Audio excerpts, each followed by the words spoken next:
It's the first Friday of 2023. I say we tip the hat to the best movies of 2022 according to me, Mr. Super Oz. After the open, I'll break it down my top 3 films of 2022.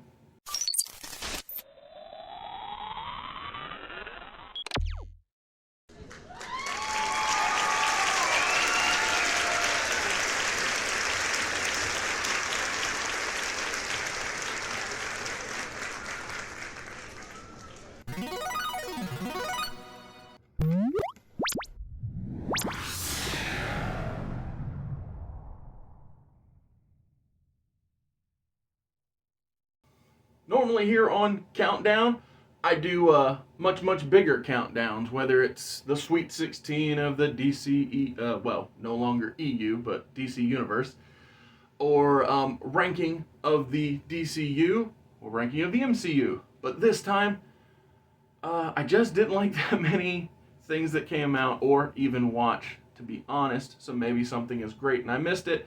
But what I did was I picked the top 3 movies that I watched in 2022. But before I talk about my top 3 films of 2022 and the categories they fall under, let me just say that there are limited first printings of Everlasting Survivors Volume 1 all day long, still available at Etsy.com. This is the Jeff Hicks cover. There were only 100 of them ever printed. There are definitely less than 20, possibly less than 15% remaining. So if you would like a Jeff Hicks cover of the first printing, you should go to the description of the video, click the link, and get yourself a copy. However, if you're interested in the B cover, the Nick Crook cover, there were only ever 50 of these printed. Once they are gone, they'll never be printed again. There are 2 new covers coming this year, and so the original 2 will not be printed again. And if you would like yours, go to the link, the description, click the link, get yourself a copy. I put together a quick little teaser of the top 3 films of 2022 according to me. Check it out.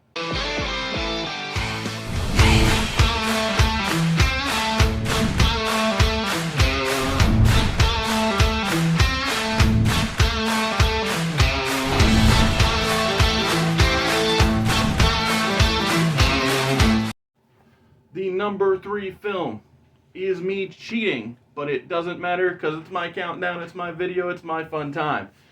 It's cheating because it actually came out in December of 2021. However, I watched it in January of 2022, so I consider it counting because it's my countdown, it's my list, it's my thing.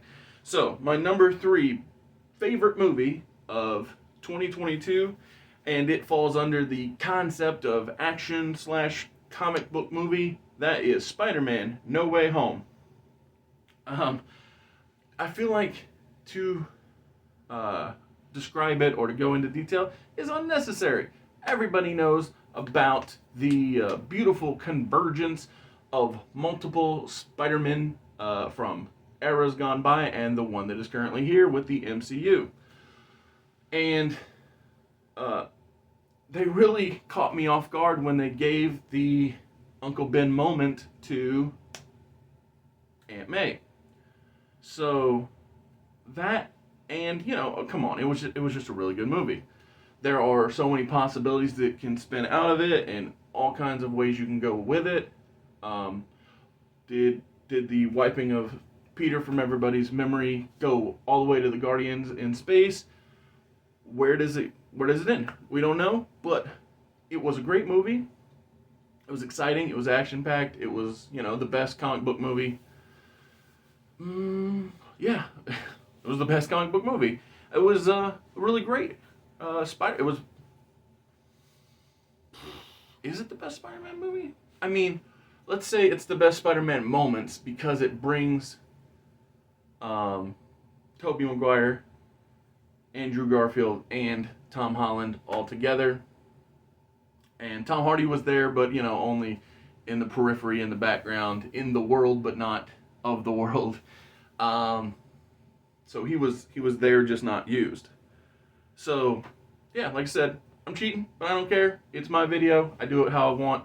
And my best action slash comic book movie of the year, the number 3 best movie in my view, Spider-Man, No Way Home. Number 2, best movie of 2022, in my opinion, is Jerry and Marge Go Large. It came out on 6/15 of 2022. It is just a great feel-good family comedy. It stars Bryan Cranston, who always delivers. It has Annette Bening in it, who, you know, gave me big time vibes, memories, loving feelings, thinking about my own mother, because she is just such a great, caring mother within this film.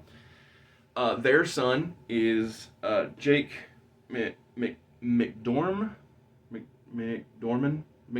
I'll say, which people from the channel will know from starring as Brian Finch in Limitless, the TV series, which we here at Mr. Super Oz are big fans of. Rainn Wilson, every time he's in a scene, freaking hilarious, asking them if they sell drugs when they come to buy lottery tickets at his store. The idea of not knowing what to do once you've retired, being despised with the concept of your golden years, and just not wanting to give up on and just, you know, mail it in and say, oh, well, I guess my days are done. So many elements of this movie are relatable no matter where you're at in your life. The relationships that Jerry and Marge have with both their kids and their grandkids are sweet and awesome. Like I said, Rainn Wilson getting a divorce, and the only thing he cares about keeping is his stock in Bryan Cranston's company, and his ex doesn't even know what it is priceless when he tells her, oh yeah, what is, she asks what is it, and he's like, oh, it's a company where we play the lottery and we always win the lottery. If you haven't seen Jerry and Marge Go Large, I thoroughly recommend it. You can purchase it on Vudu. Believe it's purchasable on Amazon Prime, but it is streaming on Paramount Plus. If you have it, it is a feel-good time. We're here. We're at number 1, the top spot. My number 1 film for 2022. It is, hands down, no question about it, the most of the time film I've seen in quite some time. That being Vengeance. It stars B.J. Novak and Boyd Holbrook, and the villain of the film is Ashton Kutcher. So the general concept of it is, it has many layers and elements of selfishness, of self-entitled mentality, of, oh, listen to me talk about myself on a podcast. Lies and deception, the idea of social media, being a different you than is the real you. But the thing that really gets me in the end is, no matter how much people are obsessed with the image or success or the illusion, when it all gets laid out, when everything's figured out, when everything is revealed, it all goes back to basics. Those basics being crime and punishment. So the villain, Ashton Kutcher, believes he is above it all. He believes nothing can touch him. And he wrong. This movie, Vengeance, just made me think, what if Frank Castle, the Punisher, was created in 2022? It's like I said, it's taking the elements, the pieces of selfishness, the elements and the pieces of fake and vain and just unreal stuff, turning on its head and saying, no, go back to basics. It is the family dynamic that matters. It is right and wrong that matters. And it's weird. I looked and it said that this was comedy slash horror. I didn't think it was horror, and I thought, I mean, yeah, don't get me wrong, there are comedy elements of it, but to me, it's just the overall encapsulation of the now. And I guess that's hard to put on a genre. Like, how do you say, oh, the genre of this movie is now. So, but no, that is my countdown for my 3 favorite movies that I saw in 2022. I look forward to this being a regular channel fixture going forward. At the beginning of 2024, I hope to count down my 3, and if there are more, 5, 10, whatever it is, 16, 28, whatever, my top favorite films of 2023. I love the idea of releasing this video annually because, yeah, it's fun. And so, thank you for watching. Come back Monday for Monday Movie Mayhem. See you next Wednesday for the Wednesday Rewind. And next Friday, I'll be back.